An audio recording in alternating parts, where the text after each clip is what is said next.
privileged to have with Sri Om Prakash Chaudhary sir as our chief guest today. He is the executive member Rajasthan State Olympic Association, ex-Army JCO, currently Sub-Inspector Rajasthan Police, Asian medalist 3 times, Mahana Pratap awardee, represent India 43 times with 20 international and 65 national medals. ISM certified coach and coach, former Thai coach, Indian Paralympic team, best NCC cadet in 2002, with awarded by President Dr. K.R. Narayana. So please welcome our chief guest, Sri Om Prakash Chaudhary. आ गया क्या अपना?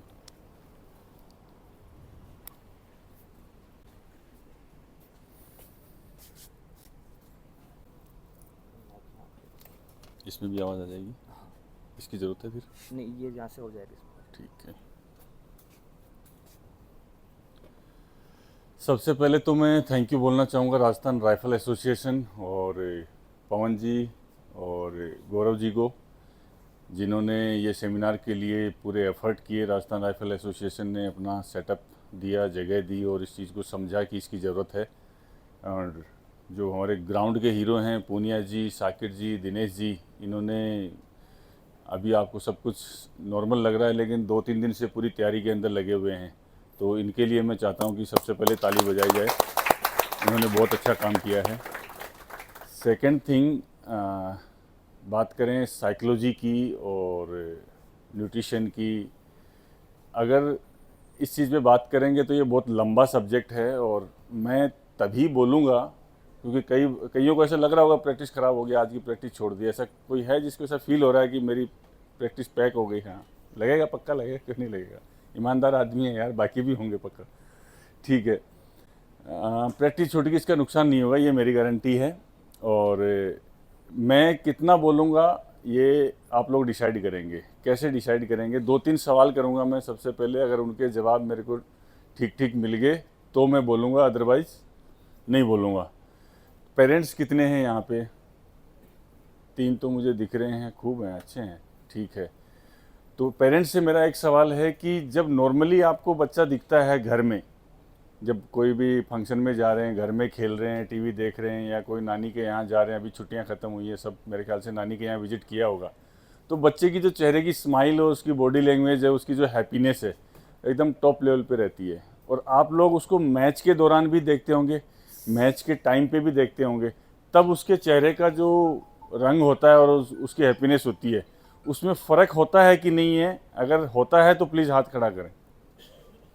फ़र्क होता है, okay, तो ठीक है, इस टॉपिक पे मैं बोलूँगा अब। दूसरा सवाल मेरा शूटर्स से है कि जब आप शूटिंग करते हैं, नॉर्मली प्रैक्टिस करते हैं या ड्राई प्रैक्टिस करते हैं या अपना पर्सनल ट्रेनिंग कर रहे हैं, उस वक्त आप बिल्कुल नॉर्मल हैं, आपकी बॉडी उस हिसाब से रिस्पॉन्ड करती है जैसा आपकी नॉर्मल किसी भी एक्ट में रहती है। कोई कंपन नहीं है, कोई वाइब्रेशन नहीं है, कोई दिमाग में थॉट नहीं है, कोई पसीना नहीं है। लेकिन जब मैच करते हैं तो ऐसा अपने को फील होता है कि मुझे पता है कि पिस्टल को, राइफल को कहाँ रोकना है, कहाँ शॉट छोड़ना है, कैसी साइट देखनी है, सब पता है, लेकिन बॉडी आपका साथ नहीं दे रही है, कोलैप्स कर जाती है, एंजाइटी हो जाती है, या जो साइंस की भाषा में टेढ़े मेढ़े शब्द में लूँगा उसकी ज़रूरत नहीं है। मैं सीधी सीधी भाषा में ये बात पूछूंगा, क्या आपको ऐसा लगता है कि आपको पता तो है क्या करना है लेकिन कर नहीं पा रहे हो, बॉडी और दिमाग काबू में नहीं है? ऐसा शूटर्स के साथ होता है या नहीं होता है? होता है। तो इसका मतलब इस टॉपिक पे भी मुझे बोलना पड़ेगा अब। तो अब आप लोगों ने ही साइन दे दिए हैं कि मैं बोलूं, ठीक है, तो अब बोर नहीं होना है। अब अपन बात, सबसे पहले तो पेरेंट्स को बुलाने का जो रीज़न था वो ये था कि कई बार क्या होता है कि शूटर शूटिंग कर रहा है, बच्चे को हमने स्पोर्ट्स में डाल दिया, लेकिन बच्चे को स्पोर्ट्स में डाल दिया या तो किसी को देख करके कि आड़ोस पड़ोस में या रिश्तेदार में कोई बच्चा स्पोर्ट्स कर रहा है, बहुत अच्छा करने लग गया और हमें भी लगा कि हमें करवाना चाहिए, एक तो ये रीज़न होता है। दूसरा ये होता है कि यार पढ़ाई में ये थोड़ा ठीक नहीं चल रहा है, तो क्या पता ये इधर कामयाब हो जाए, तो दूसरे नंबर वाले वो बच्चे आते हैं कि जो पढ़ाई में नहीं, मेरे जैसे होते हैं, उनको चलो ठीक है स्पोर्ट्स में ट्राई कर लेते हैं। तीसरे नंबर पे कौन आते हैं? जो बच्चा खुद ही माँ बाप को बोलता है कि नहीं मुझे शूटिंग करनी है या फुटबॉल खेलना है या क्रिकेट खेलना है, तो ऐसे वाले बच्चे आते हैं। 3 टाइप की कैटेगरी के बच्चे हैं, पेरेंट्स की तरफ से, एक जो होता है पढ़ाई में ऑप्शन नहीं मिला तो जो ऑप्शनल जिसको चूज करना पड़ता है, और एक होता है बच्चा खुद आ रहा है। लेकिन इस तीनों केस के अंदर ही पेरेंट्स के पास में स्पोर्ट्स का कोई नॉलेज नहीं है। पेरेंट्स बिल्कुल नॉर्मल ऑर्डिनरी जो अपना काम धंधा करते हैं, नौकरी करते हैं, वैसे हैं। उनके पास में स्पोर्ट्स को लेकर के कोई एजुकेशन नहीं है कि बच्चे को कैसे तैयार करना है, कैसे बोलना है। सबसे पहला जो कोच है और सबसे इम्पोर्टेंट जो भूमिका है वो पेरेंट्स की ही है। लेकिन पेरेंट्स कई बार क्या करते हैं, मैच के अंदर बच्चा खड़ा हुआ है और मैच में जाने से जस्ट पहले उसको बोल रहे हैं कि बढ़िया बढ़िया 10 मारना, अच्छे निशाने लगाना, आज दादाजी भी आए हुए हैं साथ में, आज बुआ भी आई हुई है, दिखाना है सबको, जीत के आना है, मेडल लेके आना, मेडल लेके आएगा तो तेरे को ये मिलेगा, मेडल लेके आएगा तो वो मिलेगा। उसको इतना प्रेशराइज कर देते हैं, बच्चा प्रेशराइज हो रहा है, आपको पता ही नहीं है, पेरेंट्स को पता ही नहीं है कि आपने कर दिया काम बच्चे का, मैच हो गया ख़त्म। अब तो बच्चा यही देख रहा है कि बुआ जी की नज़र मेरे टारगेट पे है कि पिस्टल पे है और 10 लगा कि नहीं लगा। तो पूरा का पूरा फोकस बच्चे का जो अपने मैच में होना चाहिए था वो पूरा ख़त्म हो चुका है। बच्चा क्या है, प्रेशर में आ गया कि मुझे परफॉर्म करना है, अच्छा दिखाना है। तो अब उसको करना क्या है ये तो बिल्कुल हट गया दिमाग से। अब उसको यह है कि जो मारने वाला हूँ उससे जो पीछे वालों का रिएक्शन आना है, मुझे वो रिएक्शन कंट्रोल करना है। माँ बाप का रिएक्शन कंट्रोल करना है, पीछे दोस्त बैठे हुए हैं, रिश्तेदार आ गए हैं। कई बार जैसे अभी फ़िलहाल देहरादून में काफ़ी मैच चल रहे हैं, घूमने की जगह है, तो बच्चे को तो लेके जा ही रहे हैं, 4 को और डाल लिया साथ में, चलो साथ में घूम ही आएंगे। गाड़ी से जा रहे हैं तो मम्मी पापा भी हैं, बुआ भी है, दीदी भी है, 1-2 अंकल आंटी पड़ोस के थे वो भी कई दिन से बोल रहे थे, उनको भी साथ एक गाड़ी तुम भी ले लो। 12 आदमी होके चले गए, पहले दिन इसका मैच करवा लेंगे, बाद में घूम के आएंगे। अब वो 12 के 12 पीछे बैठे हुए हैं मैच में और बच्चे को सब मोटे, तेरा मैच देखने आए हैं हम, देखना बढ़िया बढ़िया निशाने लगाना, मेडल लेके जाएंगे, उसके बाद यहाँ से फ़ोटो खींचेंगे। और एक पत्रकार भी लिंक में है, उसको पहले ही फ़ोन कर दिया, बच्चा बैठा हुआ है बच्चे के सामने, बच्चे का मैच है आज, इंडिया ओपन मैच खेल रहा है, मेडल मारते आपको फ़ोटो भेजेंगे, अच्छी फ़ोटो छापना है इसकी फ्रंट पेज के ऊपर। अब बच्चा चला गया मैच में, बच्चा सिर खुजा रहा है अपना, भाई अब मैच अच्छा नहीं हुआ तो उस फोटो का क्या होगा। पत्रकार तो शाम को फ़ोन कर लेगा पेपर प्रिंट होने से पहले, उधर पापा अलग से जोर लगा रहे हैं कि नहीं तगड़ा रहना है, दम लगाना है, 2 केले और खा। तो उसको 2 केले भी और ठूस दिए, भूख नहीं है, उसकी सिटी पिटी गुल है बच्चे की, लेकिन उसको केले ठूस दिए 2। उधर से मम्मी बोल रही है नहीं बेटा दूध पी ले, देख बादाम वाला लेके आई हूँ, चाची अलग से देने में लगी हुई है, बुआ अलग से। अब बच्चे को लग रहा है कि मैं कोई जंग लड़ने जा रहा हूँ अकबर के साथ में, मैं महाराणा प्रताप हूँ, अकबर के साथ जंग लड़ने जा रहा हूँ, मेरे पास में 1/4 सेना है। उसका जो कॉन्फिडेंस होता है उस टाइम पे 1/4 ही होता है कि सामने जो टारगेट और बंदूक का इतना डर लग रहा होता है उसको कि अब उसको लगता है कि ये मैच कैसे ख़त्म हो, उस रेंज से मैं कौन सी गली से बाहर निकलूँ और मैं सांस लूँ लंबी लंबी। होता है कि नहीं होता है? ये कौन कौन यस बोलता है कि ऐसा होता है? यस होता है। मैंने भी तो शूटिंग की है, मैं कौन सा किताब पढ़ के यहाँ पे खड़ा हूँ, मैंने शूटिंग की है, सबके साथ में होता है। ठीक है, तो ये तो पेरेंट्स का रोल है कि ये वाला जो इनडायरेक्ट प्रेशर, अच्छा पेरेंट्स कोई बुरी नीयत से नहीं कर रहे हैं, वो इनोसेंट हैं, उनको पता ही नहीं है, लेकिन ये बच्चे को पता है कि ये क्या हो रहा है, क्योंकि पेरेंट्स के साथ तो ऐसा हुआ नहीं ना, पेरेंट्स को तो बंदूक दी नहीं आपने चलाने के लिए, तो उनको तो पता नहीं है कि वहाँ जा करके कैसे कैसे कौन कौन से मूवमेंट आते हैं पिस्टल में। ट्रिगर जो आधा किलो का है वो 5 किलो का लगने लग जाता है, पेरेंट्स को क्या पता। लेकिन पेरेंट्स इनोसेंट हैं, अनजान हैं, इसलिए ऐसा कर देते हैं और उसका खामियाजा बच्चे को भुगतना पड़ता है। तो पेरेंट्स से मेरी ये रिक्वेस्ट है कि ये कभी ना कहें। दूसरी एक सबसे बड़ी गलती क्या करते हैं पेरेंट्स कि इसमें मेडल मारो तब मैं ये ला के दूँ। बच्चा आपको बोल रहा है कई बार कोई चीज़ें, मेरे को जो है मोबाइल ला के दे दो, मेरे को जो है वो रिमोट वाली कार ला के दे दो, मेरे को बाइक ला के दे दो, मेरे तो ये वाले जूते ला के दे दो। तो पेरेंट्स का क्या जवाब होता है, इतना स्कोर मारो तब मिलेगा। होता है ना ऐसा, नॉर्मली घर में ऐसे ही बोलते हैं, ये मेडल मार दो, नेशनल का मेडल मारो तो ये मिलेगा। अब इसकी जगह उल्टा करना चाहिए, आप स्कोर देख करके रिजल्ट दोगे तो आपको ये मिलेगा, ये कभी नहीं करना चाहिए। रिजल्ट से आपको मिलेगा, मेडल से या स्कोर से आपको ये चीज़ मिलेगी, ये कभी नहीं करना, क्योंकि बच्चे को फिर दिमाग में वही है, जब मैच करने जा रहा है तो उसके दिमाग में यही है, नए जूते फटे हुए हैं, नए जूते तभी मिलेंगे जब मेडल आएगा। अब 4 साइड के ऊपर जूता टंगा हुआ है, एडिडास का जूता टंग रखा है और वो 4 साइड में वजन हो गया, बेचारी नीचे हो रखी है, गोली नीचे साथ ही साथ में जा रही है। होता है ना ऐसा, तो वो कभी नहीं करना है। आप जो बच्चे को आपने ट्रेन करना है तो आप कितनी गोली चलाते हो, किस कोच के अंडर में हो, ये सब चीज़ें सेकेंडरी है। प्राइमरी क्या चीज़ आ जाती है, आपका डिसिप्लिन कैसा है, क्योंकि स्पोर्ट्स, बाकी तो सब चीज़ों में डिसिप्लिन चाहिए ही चाहिए, लेकिन स्पोर्ट्स के अंदर जिस बच्चे में, जिस खिलाड़ी के अंदर डिसिप्लिन नहीं है, उस खिलाड़ी को आप मान के चलो कि वो एक एवरेज खिलाड़ी तो रह सकता है, लेकिन टॉप पे कभी नहीं जाएगा। किसी भी खिलाड़ी का एग्जाम्पल उठा के देख लेना। अगर आपको बच्चे को मोटिवेट करना है या कोई चीज़ देनी है, तो आप उसको ये बोले, मुझे सुबह 5 बजे उठ के दिखाओ, मुझे डेली 3 किलोमीटर रनिंग करके दिखाओ, ये चीज़ें जो आप गलत खाते हो, pizza, burger, sandwich, cold drink, ये छोड़ करके दिखाओ। उसके बाद शाम को एक्सरसाइज करके दिखाओ, रात को त्राटक करके दिखाओ, सुबह उठ कर मेडिटेशन करके दिखाओ। ये चीज़ें आप डाल दो बच्चे के अंदर, ये उसको टास्क में शामिल कर दो। ये बच्चा कर भी सकता है, उसके हाथ में है सुबह उठना, दौड़ करके आना, एक्सरसाइज करना, अच्छा हेल्दी खाना खाना, टाइम पे खाना खाना, ये उसके काबू में है। अगर ये चीज़ें ठीक कर दी, अगर उसका ये खाने पीने का और एक्सरसाइज का डिसिप्लिन ठीक हो गया, प्रैक्टिस का डिसिप्लिन ठीक हो गया, तो उसके बाद रिजल्ट तो अपने आप आ ही जाएगा, ना उसको प्रेशर आएगा। तो दोनों चीज़ें ठीक होगी ना, कि बच्चे का डिसिप्लिन भी ठीक हो गया और पेरेंट्स को जो चीज़ उसको देने के लिए जो एक बाउंडेशन, एक टाइम चाहिए था, कि पेरेंट्स भी कई बार ऐसा निकालते हैं ना रास्ता कि ये चीज़ देनी नहीं है, तो इसको ऐसा काम दे दो कि ये कभी कर ना पाएगा, अपने को देनी नहीं पड़ेगी।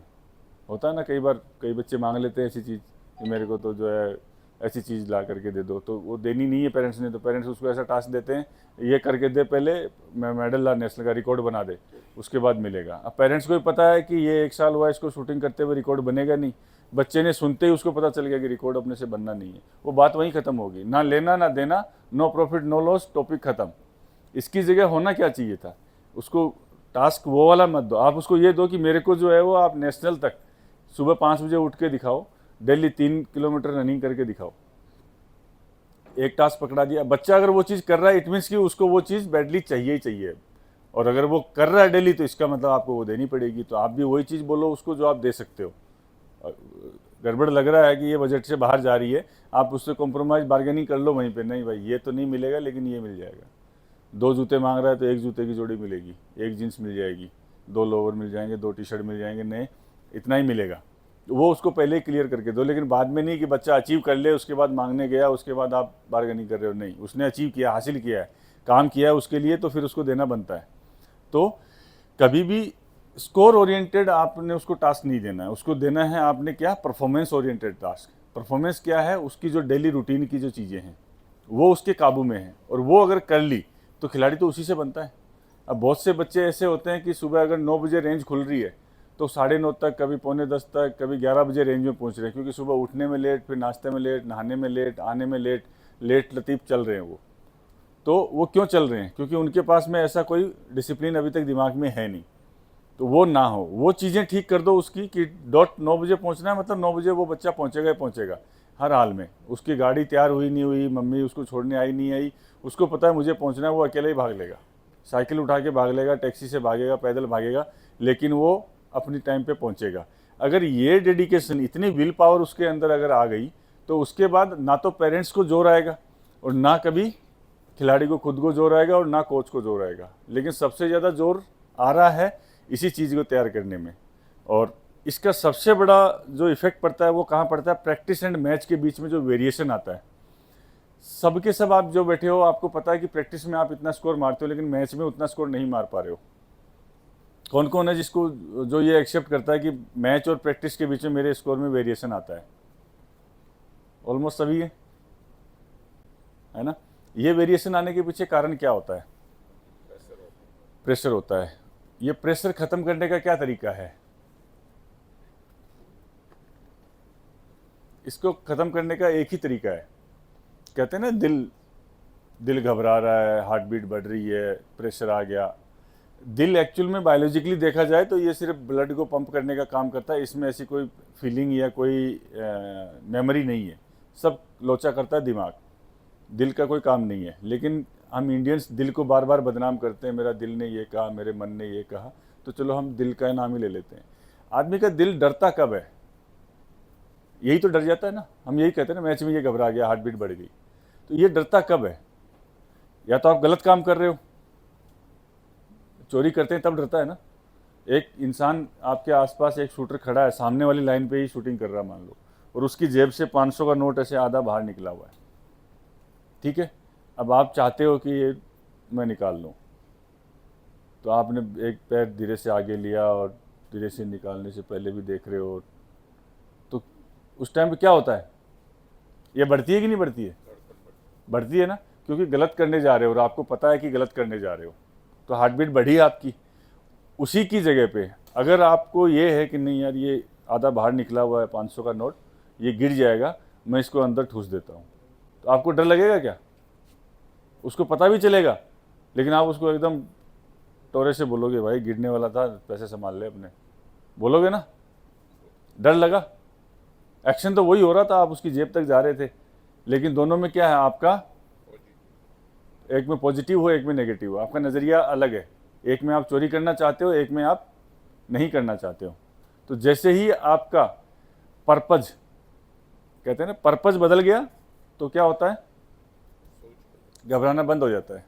एक आदमी जो कोई डकैती वगैरह कर रहा है, किसी का मर्डर कर रहा है, चाकू मार रहा है किसी के पेट में, तो वो डर रहा है उस टाइम, पकड़ा जाऊंगा, जेल होगी, मारेंगे पीटेंगे, ये डर रहा है। एक वहीं पे सेम एक्शन से पेट फाड़ रहा है, एक डॉक्टर बढ़िया सर्जरी कर रहा है, 10 आदमियों के सामने कर रहा है, उसको डर नहीं लग रहा है, क्योंकि वो अच्छे पर्पज से कर रहा है। एक्ट तो सेम ही हो रहा है, पेट फट रहा है आदमी का, एक डॉक्टर फाड़ रहा है, एक डाकू फाड़ रहा है, तो एक्ट तो सेम हो रहा है, दोनों में ब्लड निकल रहा है, दोनों में इंसान मर सकता है, लेकिन एक आदमी डर रहा है, एक नहीं डर रहा है, क्योंकि दोनों का पर्पज अलग है। और पर्पज दिमाग को पता है।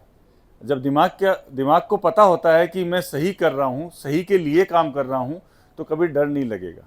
तो सबसे पहले तो आपको मैच के प्रति जो धारणा है, इस धारणा को बदलना पड़ेगा, कॉन्सेप्ट बदलना पड़ेगा कि सोच क्या है, क्योंकि नज़रिया नज़ारा बनाता है।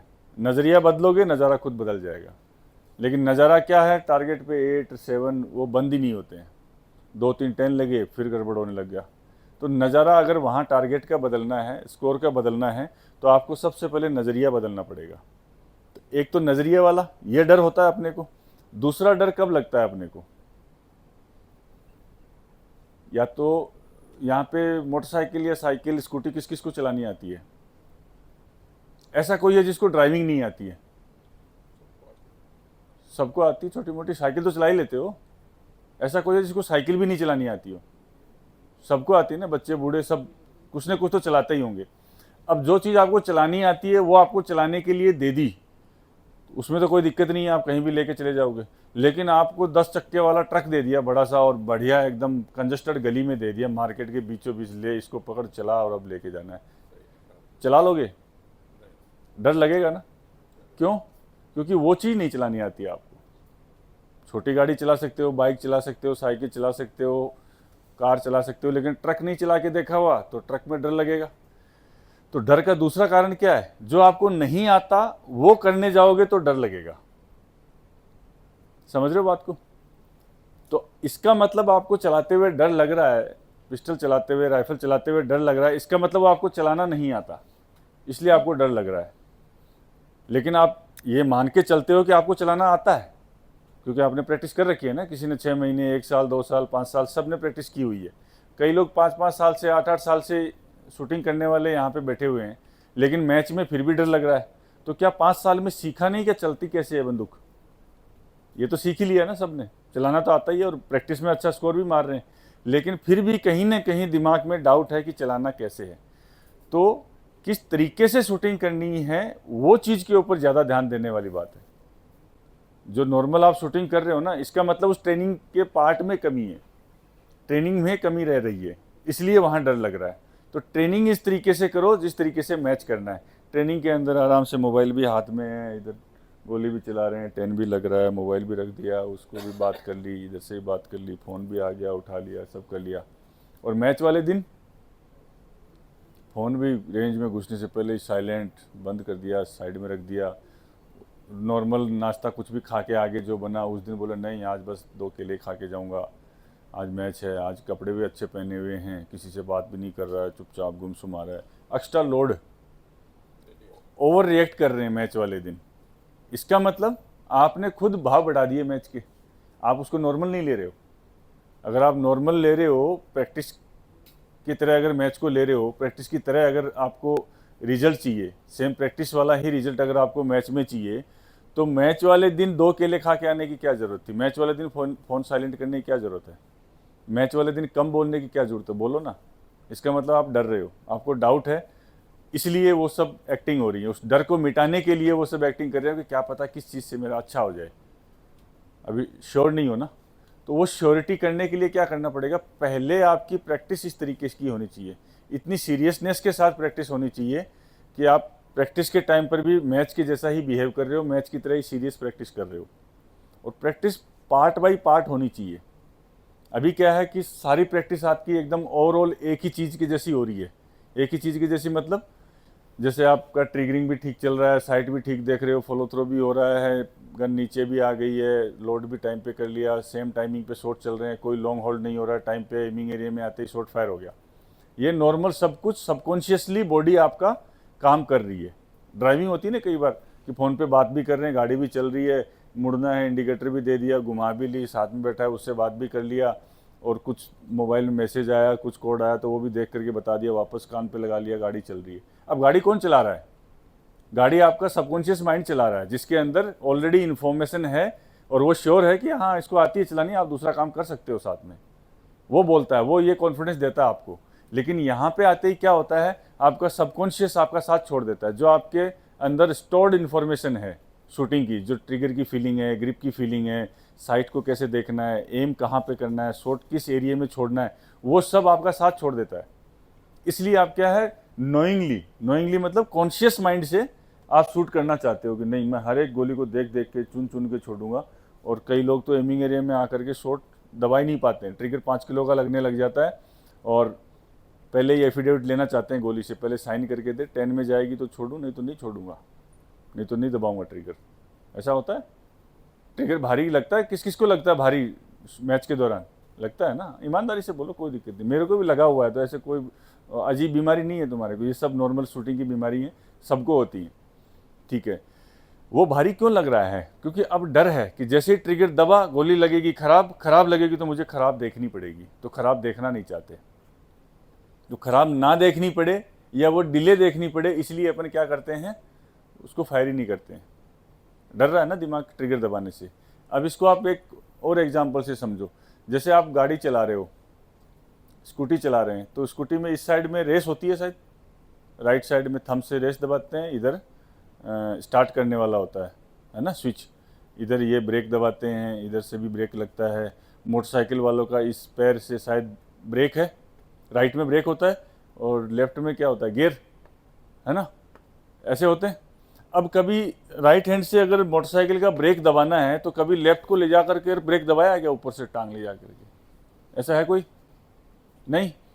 अच्छा, स्कूटी का अगर ब्रेक ऐसे उंगलियों से लग जाता है, इन 4 उंगलियों से लगा लेते हैं ना ब्रेक, तो कभी जो जैसे मान लो ये ब्रेक है, यहाँ पे इस ब्रेक के ऊपर ये नॉर्मल हाथ रखा हुआ, ब्रेक लगाना है तो ऐसे ही दबाते हैं। कभी किसी ने ऐसे करके ब्रेक दबाया, ऐसे करके? है कोई बैठा है? कोई भी नहीं है। क्या बात कर रहे हो? तो और जो गाड़ी चलाने वाले हैं वो स्टीयरिंग हाथ से ऐसे घुमाते हैं ना, तो कभी ऐसे खोपड़ी लगा करके उसको स्टीयरिंग घुमाया या मुंह से पकड़ के घुमाया, ऐसे दांत से पकड़ के स्टीयरिंग घुमाऊंगा आज तो? इतना भूले हो कभी कि दांत से पकड़ के स्टीयरिंग घुमा रहे हो? नहीं ना। क्यों नहीं भूलते? चाहे एकदम पीछे पुलिस पड़ी हुई है, पीछे कोई, कई बार कोई लंबे रास्ते पे, सुनसान रास्ते पे जा रहे हैं, पीछे लग रहा है कोई फॉलो कर रहा है और अकेले हैं, लूट लेगा, मारेगा, भागा दौड़ी भी हो जाती है, कई बार जल्दी पहुंचना भी है, हर तरह की सिचुएशन में आपने गाड़ी चलाई हुई है, लेकिन कभी भी भूलते नहीं हो क्लच कैसे, कौन से पैर से दबाना है। जो लोग गाड़ी चलाते हैं, लेफ्ट में रेस होती है, लेफ्ट वाले पंजे से वो रेस दबाते हैं, तो कभी राइट वाला आकर के आया रेस दबाने के लिए या ब्रेक दबाने के लिए, इधर इसको लेकर गए हैं? जो गाड़ी चलाते हैं नहीं गया ना कभी भी। क्यों? क्योंकि आपने बॉडी के उस पार्ट को वो काम करने के लिए ट्रेन किया हुआ है और वो आपके सबकॉन्शियस में इंफॉर्मेशन है। वो अब आप कितने भी स्ट्रेस में हो, खुशी में हो, गम में हो, जल्दी में हो, या एकदम धीरे धीरे मस्ती में सदाबहार गाने सुनते हुए एफएम चला के चल रहे हो, वो आपका बॉडी का वो पार्ट वही काम करेगा। इंडिकेटर देने के लिए इधर एक डंडी सी होती है गाड़ी में, इसी से इंडिकेटर देते हैं। ये वाला हाथ आकर के कभी इंडिकेटर नहीं दबाता है, नहीं ना। सब बॉडी का वो पार्ट ही काम करता है, क्योंकि आपने इन उंगलियों को ट्रेन किया है ब्रेक दबाने के लिए, इस पैर को ट्रेन किया है ब्रेक दबाने के लिए बाइक के अंदर, इसको आपने ब्रेक गियर डाउन करने के लिए ट्रेन किया हुआ है, इस वाले अंगूठे को ही ट्रेन किया हुआ है हॉर्न दबाने के लिए, इसको सेल्फ जो स्टार्ट करते हैं मोटरसाइकिल या स्कूटी को, ट्रेन किया हुआ है इसको। मसल मेमोरी, सबकॉन्शियस के अंदर आपकी मसल मेमोरी है। आप कितने भी स्ट्रेस में हो, आप वो ही पार्ट काम में लेंगे बॉडी का जिसको आपने ट्रेन किया हुआ है। सेम वैसे ही जो लोग नॉर्मली तो खिलाड़ी लोअर टी शर्ट में ज़िंदगी निकल जाती है, लेकिन जैसे ही कोई शादी ब्याह में तैयार होके जाते हो तो पर्स रखते हैं पीछे वाले पॉकेट में, पर्स कभी आगे वाले पॉकेट में नहीं आता। पेन टांगते हैं यहाँ पे, चश्मा लगाने वाले या तो सिर पे टांगेंगे या फिर आगे वाली पॉकेट में चश्मा लगाएंगे। मोबाइल इधर ही रखते हैं। मोबाइल पीछे वाली जेब में गया कभी? नहीं गया। मोबाइल कभी यहाँ नहीं रखते हैं।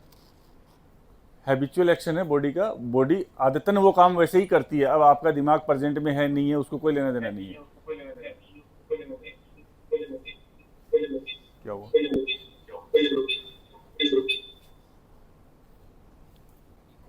ठीक है,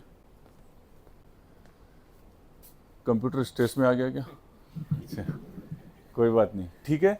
तो मैं ये कह रहा था कि बॉडी हैबिचुअली उस काम को करती है बिना आपकी लोड के। आपको ज़रूरत ही नहीं है बॉडी को कमांड देने की। आपको सिर्फ ये सोचना है कि मुझे ये काम करना है। सामने गाड़ी आ गई, आपको सिर्फ सोचना पड़ा कि अब ब्रेक लगाने हैं, अपने आप पैर जाएगा और ब्रेक लगा देगा। अपने आप हो जाता है ना। चेक कितने भी अचानक से गाड़ी आई तो भी वही पैर जाता है। कभी हुआ कि अचानक से गाड़ी आई तो घुस गए नीचे, ब्रेक पकड़ गए ऐसे गाड़ी के नीचे? नहीं घुसे ना कभी भी। देखा है किसी को ऐसा? अरे अचानक से गाड़ी आ गई, अब तो हाथ से दबाना पड़ेगा ब्रेक गाड़ी का। ऐसा हुआ किसी के साथ? नहीं हुआ ना। कैसी भी सिचुएशन हो, आपकी बॉडी का वो पार्ट वो काम कर लेता है जो आपने उसको सिखाया हुआ है। तो अब मुझे एक चीज़ ये बताओ कि शूटिंग भी तो आपने सिखाई हुई है उसको। आपने बॉडी के अपने पार्ट को शूटिंग भी सिखाई है कि ग्रिप को ऐसे पकड़ना है, ट्रिगर पे उंगली यहाँ से रखनी है, उसके बाद में साइड को यहाँ से मिलाना है, यहाँ से सांस छोड़ते हुए आना है और इस जगह पे आकर के मेरे को ट्रिगर दबा देना है। ये आपने सिखाया है ना। लेकिन वो कर नहीं पा रही है जब अपने को ज़रूरत है उसकी।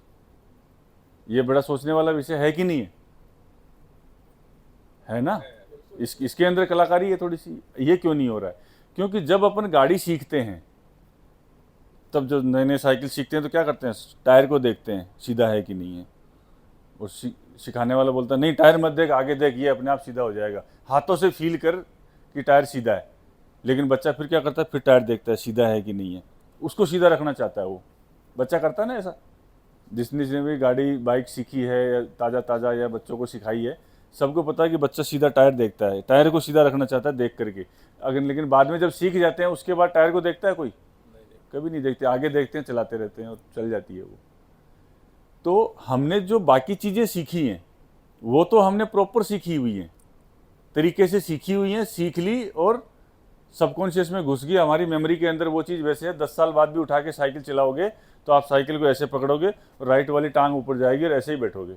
10 साल बाद ये थोड़ी है कि आप उसके ऊपर साइकिल लोगे और पीछे खड़े होकर के जंप करके उसकी साइकिल के ऊपर सीट पे बैठोगे।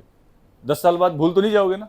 10 साल बाद भी वैसे आओगे ना लेफ्ट से आते हैं, राइट वाली टांग उठा करके साइकिल पे बैठते हैं ना नॉर्मली जो राइट हैंड का बंदा है। कुछ भी नहीं भूलते हैं। 10 साल हो गया, 20 साल हो गया, वैसा का वैसा चला लेते हैं।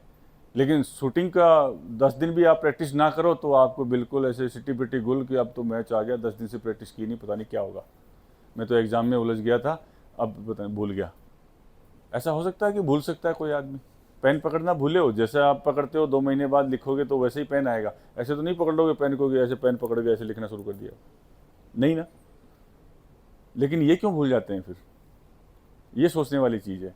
ये सोचने वाली इसलिए है कि आपने इसके ऊपर शूटिंग के अंदर उस तरीके से नहीं सीखा जिस तरीके से सीखना चाहिए था।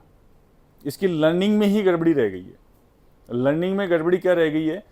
बिगिनिंग स्टेज के ऊपर आपको क्या करना है, जो इसके स्टेप बने हुए हैं कि सबसे पहले खड़ा होना है, तो खड़ा होना सीखना है।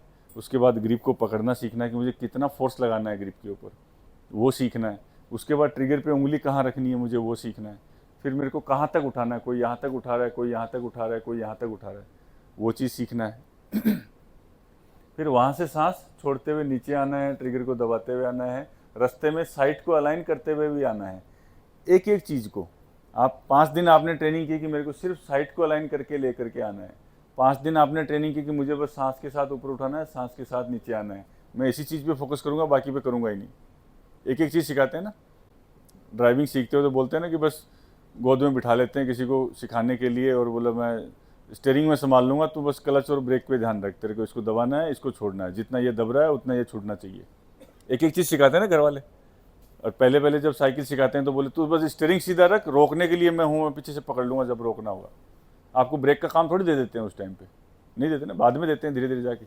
आप सारे काम एक साथ करने लग जाते हो तो सारे काम की क्या है खिचड़ी बन जाती है, सीख नहीं पाते। तो एक एक चीज़ को अपने ट्रेनिंग प्लान में लेके चलो कि आज मुझे ट्रेनिंग करनी है, स्मार्ट ट्रेनिंग करो कि आज मुझे सिर्फ लिफ्टिंग की ट्रेनिंग करनी है, मुझे यहीं तक जाना है, यहाँ से आना है। आज मैं सिर्फ ट्रिगरिंग की ट्रेनिंग करूँगा, आज मैं साइड फोकस के ऊपर काम करूँगा, आज मैं जो है फॉलो थ्रो पे काम करूँगा। एक एक पार्ट को लेके चलो, एक एक पार्ट को क्लियर करते जाओ। कितना बड़ा सिलेबस है भाई शूटिंग का, 6 से 8 चीज़ें हैं। पोजीशन हो गया, गन की माउंटिंग हो गया, ये कहाँ आना चाहिए, चिक कहाँ आना चाहिए, हाथ पे कहाँ रखनी है, ग्रिप कैसी आनी चाहिए, ट्रिगर पे उंगली कहाँ रखनी है, साइड मिलानी कहाँ है, सांस कैसे छोड़ना है, ट्रिगर दबाया, फॉलो थ्रो किया, बात खत्म। 6 से 8 चीज़ें हैं मोटी मोटी। तो 6 से 8 महीने मान लो सीखने में, 1 साल मान लो। 1 साल में तो कॉन्सेप्ट क्लियर हो जाना चाहिए ना कि 1 साल के अंदर मेरे को आ गया, सीख गया मैं सब कुछ, चैप्टर खत्म, अब सीखने जैसा कुछ नहीं है, जो सीख लिया उसी की प्रैक्टिस करनी है और इसको रिफाइन करना है। लेकिन 5-5 साल से लगे हुए हैं आदमी में, 5 साल से एक ही प्रॉब्लम है कि सर मैच में ट्रिगर नहीं चलता, मैच में ट्रिगर नहीं चलता, मैच में पिस्टल नहीं रुकती है, मैच में साइट नहीं दिखती है। इसका मतलब आपका वो कॉन्सेप्ट ही क्लियर नहीं हुआ है, आपको उस पर ट्रेनिंग करने की ज़रूरत है। और ट्रेनिंग और प्रैक्टिस में एक सबसे बड़ा फ़र्क है। आपको लगता है कोई आदमी ट्रेनिंग करने जा रहा हूँ ऐसे बोल देता है, कोई बोल देता है प्रैक्टिस करने जा रहा हूँ, सेम ही है ना। जबकि ट्रेनिंग और प्रैक्टिस दोनों अलग चीज़ें हैं। ट्रेनिंग क्या है, जो चीज़ नहीं आती है उसको सीखने के लिए जा रहे हो, उसको ट्रेनिंग बोलते हैं। और प्रैक्टिस किसको बोलते हैं, जो आपको आता है उसको और रिफाइन करने के लिए और बेटर करने के लिए आप प्रैक्टिस करते हो। तो आप प्रैक्टिस करने के लिए मत आओ, ट्रेनिंग करने के लिए आओ। और ट्रेनिंग हमेशा हार्ड होती है, मुश्किल होती है। तो ट्रेनिंग करो उस चीज़ की, एक एक चीज़ की, कि आज मेरे को पोजीशन के ऊपर काम करना है, कि आज मेरी पोजीशन हर बार 60 की 60 गोली में एक जैसी होनी चाहिए। आंख बंद करके हाथ उठाऊं तो मेरा एकदम सेंटर में टारगेट में आया। आज मैं ट्रिगर पे काम करूंगा, आज मैं ग्रिप पे काम करूंगा, आज साइट पे, आज फॉलो थ्रो पे, आज ब्रीदिंग पे। एक एक चीज़ को लेकर के काम करो।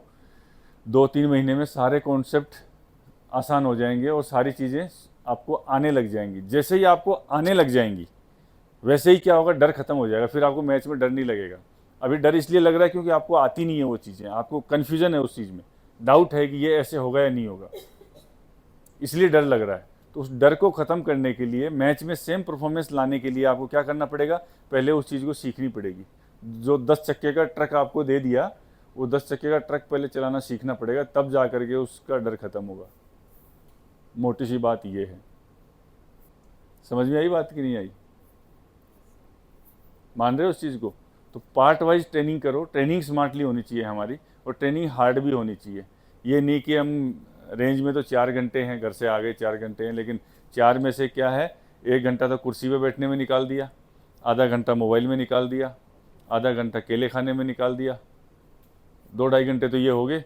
1-1.5 घंटा मुश्किल से लाइन पे खड़े रहे, उसके अंदर भी आजू बाजू बात करते रहे। तो वैसे देखा जाए तो 4 घंटा आपको अंदर तो आवाज़ आ रही है कि 4 घंटे आज रेंज गया हूँ, लेकिन लाइन पे खड़े रहे आप 70-80 मिनट, इससे ज़्यादा खड़े ही नहीं हुए। तो वो क्या इफेक्टिव ट्रेनिंग है? क्वालिटी ऑफ ट्रेनिंग क्या है? 0 है, कुछ भी नहीं है। 50% भी आपने काम नहीं किया। तो आपको अंदर से आवाज़ आनी चाहिए कि मैंने काम किया। आज के दिन में सोने से पहले ये आवाज़ आनी चाहिए दिल से कि हाँ, मैंने आज का पूरा दिन वसूल किया, आज मेरे को जितना मैं कर सकता था मैंने आज किया है, बिल्कुल भी काम चोरी नहीं की, मैंने पूरी मेहनत की है। तब डर खत्म हो जाएगा, कॉन्फिडेंस आएगा अंदर से कि नहीं, सब लोग बैठ जाते हैं, मैं खड़ा रहता हूँ, इनसे मैं सबसे ज़्यादा कर रहा हूँ। तो आपके अंदर कॉन्फिडेंस भी सबसे ज़्यादा होगा। कॉन्फिडेंस घी खाने से नहीं आएगा, मेहनत करने से आएगा। तो जो मेहनत नहीं कर सकता वो मेडल लेने का भी हकदार नहीं है, क्योंकि मैच वाले दिन वो कर्ण वाली हो जाती है। कर्ण को कहा था ना कि तेरा पहिया धस जाएगा, तू डर जाएगा, तो वो डर गया था। तो आप भी डर जाओगे मैच वाले दिन, अगर आप ईमानदारी से ट्रेनिंग नहीं करोगे ना, तो उस दिन सारी विद्या भूल जाओगे। तीर कौन से हाथ में पकड़ना है, धनुष कौन से हाथ में पकड़ना है, सब पूरी दिमाग चौपट हो जाएगा। तो उसके लिए मेहनत करनी पड़ेगी जी तोड़ के। मेहनत का कोई शॉर्टकट नहीं है। कोई ये समझ रहा हो कि बड़ा आसान गेम है और एसी में खड़े रखते हैं। एसी में भी पसीना आता है ना, मैच में आता है कि नहीं आता है? आता है। वो इसीलिए आता है कि वो बेचारा घबरा रहा है। वो मैच वाले दिन उसको पता चलता है कि आपने ट्रेनिंग ठीक से की नहीं है। तो उसको अगर आपने डर से मुक्त रखना है, फियरलेस रखना है अपने हार्ट को, दिल को, दिमाग को, तो आपको पहले ही काम इतना ज़्यादा करना पड़ेगा कि उस दिन आपको बिल्कुल डर ना लगे। मेरी तरफ से तो ऑल ओके है। अब आप लोगों का कोई सवाल हो किसी भी टाइप का तो बता सकते हैं। एनीवन? All clear? सारे बोर हो गए इसका मतलब हैं? कौन कौन बोर हुआ ईमानदारी से बताना। कोई बोर नहीं हुआ? किस किस को लगा कि इतनी देर जो लगाई है मैंने इसमें से एक दो बात काम की थी? सारी काम की थी। Very good. तो अब ऐसा कौन कौन सोच रहा है कि कल से मैं बिल्कुल भीम बन जाऊंगा, पूरी मेहनत करूंगा? बस 2-3 ही? इसका मतलब तो असर ही नहीं हुआ यार। फिर से वोटिंग कराते हैं। कल से कौन कौन है जो अपनी मेहनत को डबल कर देगा? बहुत अच्छा, गुड, यह भी ठीक है। और किस किस को लग रहा है कि मेरी तो ऑलरेडी पूरी कर रहा हूं मैं और डबल करने की जरूरत ही नहीं है मेरे को? ऐसा है कोई? अच्छी बात है। ऐसा जिस दिन लगे ना उस दिन सोच लेना कि अब बस बैठना शुरू हो गया हो नीचे। ऐसा कभी लगना ही नहीं चाहिए लाइफ में कि बस मेरे से ज़्यादा, अब मैं इससे ज़्यादा नहीं कर सकता, क्योंकि हमेशा गुंजाइश रहती है और करने की किसी भी काम में, चाहे पढ़ाई में हो, चाहे स्पोर्ट्स में हो, चाहे बिजनेस में या नौकरी में या घर में, रिश्तों में, हर चीज़ के अंदर आप और हमेशा कर सकते हो। डेड एंड कहीं भी नहीं है। तो ये हमेशा लगना चाहिए कि मेरे को और करने की ज़रूरत है और मैं और कर सकता हूँ। और एक ही दिन में सब कुछ बढ़ाने की ज़रूरत नहीं है। आप आज अगर 1 किलोमीटर दौड़ रहे हो तो कल आप 100 मीटर एक्स्ट्रा करो, फिर 200 मीटर एक्स्ट्रा, धीरे धीरे धीरे धीरे बढ़ाओ उसको। स्वामी विवेकानंद जी ने कहा था कि काम की अधिकता आपको नहीं मारेगी, काम की अनियमितता आपको मार देगी।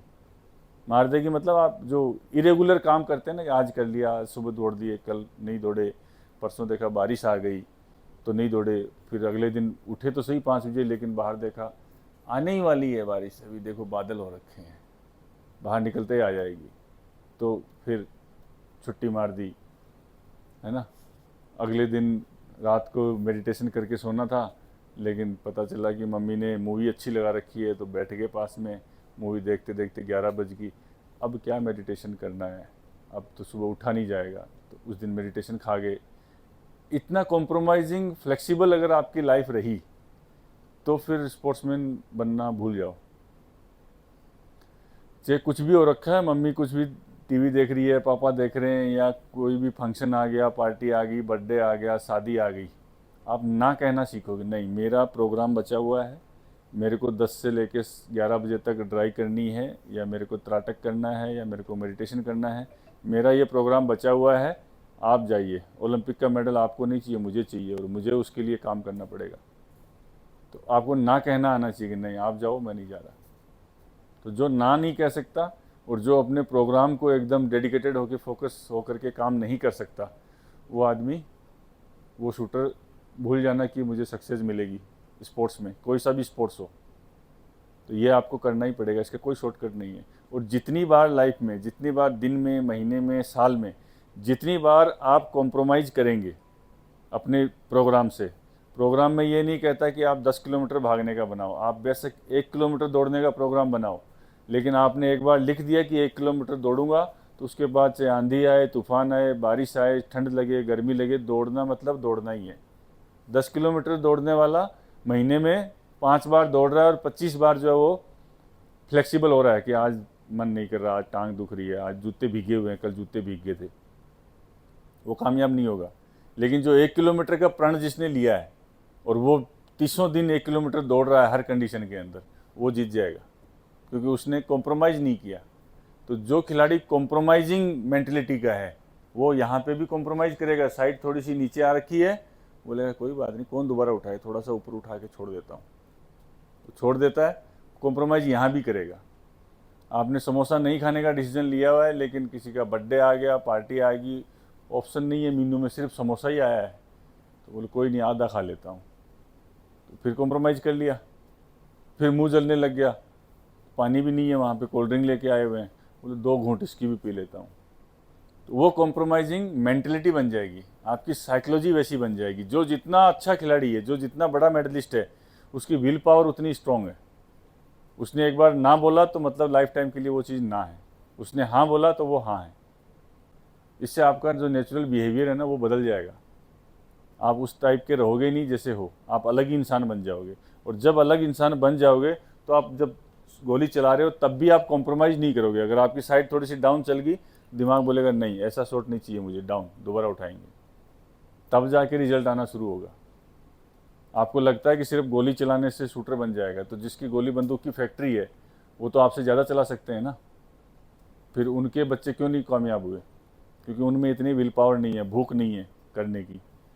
तो वो भूख चाहिए और वो विल पावर चाहिए ना कहने की कि ये शॉट निकल जाना चाहिए था एमिंग एरिया में, 5-6 सेकंड हो गए, फिर भी मन में लालच आ रहा है, कोई नहीं अभी तो थोड़ी ठीक ही है मूवमेंट, अभी थोड़ा और रुक के देखता हूँ, लग ही जाएगा, चला के देख लेता हूँ, कोई बात नहीं। 4-10 लगे हुए हैं, पिछली बार 1-9 लग भी गया तो कोई बात नहीं। चला के देखता है, वो लगता है 8, फिर बोलता है अरे गड़बड़ हो गया है तो कोई बात नहीं, अगली बार नहीं चलाऊँगा। फिर अगली बार भी चलाता है। वो रोक ही नहीं सकता, क्योंकि उसका जो नेचर है, जो उसकी आदत है वही ऐसी है। क्योंकि आदत खाने में ऐसी है, उठने में ऐसी है, सोने में ऐसी है, तो आदत शूटिंग में भी वैसी ही रहेगी। जो जितना अच्छा शूटर होगा उसकी बाकी की आदतें भी अच्छी होंगी। वो सुबह उठ के आएगा तो अपने कमरे में अपनी बेडशीट भी ठीक करेगा, अपनी कंबल भी ठीक लाइन में रखेगा, अपना तकिया भी ठीक रखेगा, उसके जूते भी एक लाइन में लगे होंगे, उसकी अलमारी में कपड़े भी एक लाइन में रहेंगे। उसका ज़िंदगी पूरी साफ़ सुथरी रहेगी, सब कुछ वो ठीक ढंग से करेगा, सिस्टम से करेगा, साफ़ सुथरा क्लियरिटी के साथ करेगा। और जो घर में आते हैं एक जूता इधर, सॉक्स उधर, किताबें उधर, ये वाला इधर, पूरा बिखेर के रखता है, जो पूरी खिचड़ी बना के रखता है, तो यहाँ भी खिचड़ी बनाएगा। ये समझ सोचो कि बाहर लाइफ में आप गंद मचा के रखोगे और यहाँ आकर के बहुत अच्छे शूटर बन जाओगे, नहीं बन सकते। कोई भी खिलाड़ी नहीं बन सकता। खिलाड़ी की मानसिकता बड़ी क्लियर कट होती है। अगर वो मानसिकता आपकी क्लियर कट है तो आप बहुत अच्छे खिलाड़ी बन सकते हो। तो यहाँ से ज़्यादा आपको घर में भी काम करने की ज़रूरत है। बाहर की चीज़ों को बहुत सिस्टम में लाने की ज़रूरत है, तो उनको भी आप ध्यान दें, उन चीज़ों को ठीक करें। एक आदमी अगर 1 महीने तक बाहर की चीज़ों को ठीक कर लेगा ना, यहाँ कुछ भी चेंज मत करो, यहाँ रिजल्ट अपने आप ठीक आ जाएगा। करके देखो, हमने करके देखा हुआ है, किया हुआ है। बड़े बड़े साइकोलॉजिस्ट USA तक गए हैं साइकोलॉजी सीखने के लिए कि साइकोलॉजी का क्या काम है शूटिंग में। कुछ चेंज नहीं किया उन्होंने। पहले पूरा पूछा कि क्या क्या करते हो दिन में, कैसा रहता है, कमरे की घर की फ़ोटो दिखाओ। तो USA में बैठे हुए थे, यहाँ किसी को रूम में भेज करके रूम की फ़ोटो मंगाई, तो उसने बताया कि ये देखो 4 किताबें इस टेबल पे पड़ी हैं, 4 उस टेबल पे पड़ी हैं, एक किताब अलमारी में वहाँ जो विंडो होती है ना खिड़की, एक खिड़की में पड़ी हुई है, एक चाय का मग रखा हुआ है कहीं पे, कहीं कुछ रखा है, कपड़े आधे टंगे हुए हैं, आधे फोल्ड किए हुए, 2 कपड़े बेड पे, 2 अलमारी में, 4 बाथरूम में पीछे टंगे हुए हैं। तो उसने वो सारी देख करके बोला 1 महीने तक ये सब ठीक कर लो, ऐसे कर लो जैसे 5 स्टार होटल में घुसे हो। हर चीज़ें एक लाइन में होती है ना, जगह जगह टकाटक। तो बोले ये डिसिप्लिन ठीक कर लो और शूटिंग में कुछ चेंज मत करो, और उसके 1 महीने बाद मुझे वापस से मेल करके बताना कि क्या रिजल्ट आ रहा है। वो सब ठीक किया, 1 महीने में रिजल्ट अपने आप 10 पॉइंट बढ़ गए। अगली बार गए, जब पूछा इससे क्या लेना देना है शूटिंग का, बोला यही तो लेना देना है सब कुछ, यही तो आपको बनाता है कि आप इंसान कैसे हो। जो इंसान अच्छा है वो खिलाड़ी भी अच्छा बन जाएगा। तो जो इंसान ही लिचर टाइप का हो रखा है वो कैसे बनेगा? तो ये सब चीज़ें भी आपको ठीक करने की ज़रूरत है। अगर लगता है किसी को कि हाँ मैं और बेटर कर सकता हूँ, अपने रूम का डिसिप्लिन ठीक कर सकता हूँ, तो वो बन जाएगा। और कुछ किसी का कोई सवाल नहीं है? थैंक यू वेरी मच, इतना सब्र के साथ सुनने के लिए बहुत बहुत धन्यवाद आपका। हाँ जी प्लीज़। 76 ईयर्स की एज में भी मैं शूटिंग कर सकता हूँ? क्यों नहीं कर सकते हैं?